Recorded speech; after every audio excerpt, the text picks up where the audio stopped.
It was a little after 1 in the morning when Riley Moon stopped struggling to make sense of the spreadsheet in front of her.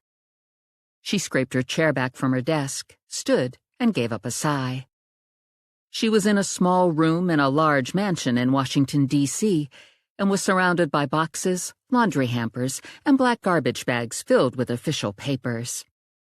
She'd been hired to untangle the complicated financial affairs of the Knight family, who for generations had been brilliant at making money and pathetic at keeping records. Riley had been on the job for almost 2 months, and she'd reached the conclusion that it would be best for everyone if she just set fire to the office and destroyed every available document. Her curly red hair was a rat's nest from a recently acquired habit of raking her fingers through it. Her brown eyes felt bloodshot. She thought a martini would fix everything, but she didn't have the energy to make one. She had 2 degrees from Harvard, a cute nose, a nice family back in Texas, and no social life. The closest she came to having a guy in her life was her boss, Emerson Knight, a man known far and wide as an odd duck. True, he was rich, brilliant, and totally hot-looking, but that didn't alter the fact that he was quackers. Emerson was the latest heir to the Knight fortune, and he had no interest in either making more money or keeping better records. He simply wanted to get his family's affairs in order so he could keep their many charitable trusts operating while he pursued a life of investigation. Their backgrounds were worlds apart, Riley thought. Her father was the sheriff of a small, dusty county in North Texas. Her mother was a second-grade teacher. Her modest childhood home had unfashionable, comfortable furniture, a small backyard that was fenced for the family dog, a kitchen table that seated 7, and a dining room table that could fit a tight 10 but was only used for Thanksgiving dinner. Growing up, she had to compete with her 4 brothers, so she knew how to shoot, throw a punch, hit a hardball, and cuss. Riley glanced out her office's small window and considered her options. She could traipse downstairs, get into her black and white Mini Cooper, and drive home to her Georgetown apartment, or she could select one of the many guest bedrooms just down the hall and sleep here at the Knight Mansion, Mysterioso Manor.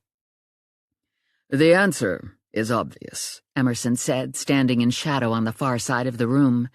"It would be more efficient for you to stay here." "Crap on a cracker?" Riley said, whipping around, hand over her heart. "You just scared the heck out of me. How long have you been standing there?" "That's an interesting question. On a quantum level, either always or never." "And on the level we all live on except you?" "About 20 seconds. I was checking the security monitors and I saw that your office light was still on." "I can't reconcile money spent through your animal rights charitable trust with money received. You seem to have too much money, but I don't know where it came from." "Is that a dilemma?" "Yes." Only one of many, Riley thought, looking at her boss. Emerson had a peculiar intelligence that set him apart from other brilliant people she'd met. He was good at connecting the dots, even when half the dots were missing.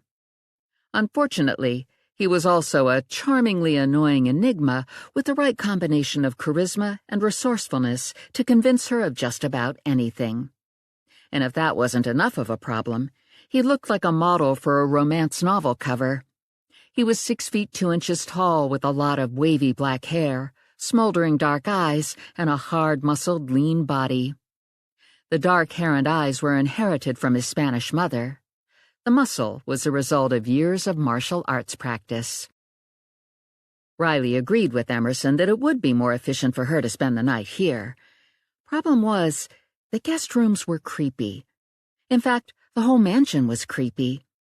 It was a massive gray stone Gothic Victorian architectural disaster with a wraparound porch, multiple chimneys, hidden passages, gargoyles, turrets, and lancet windows. It was filled with priceless bric-a-brac, elaborate woodwork, uncomfortable antique furniture, and heavy velvet drapes with gold tassels. Previous generations of eccentric knights had lived in the mansion and filled it with their collected treasures, wives, and mistresses.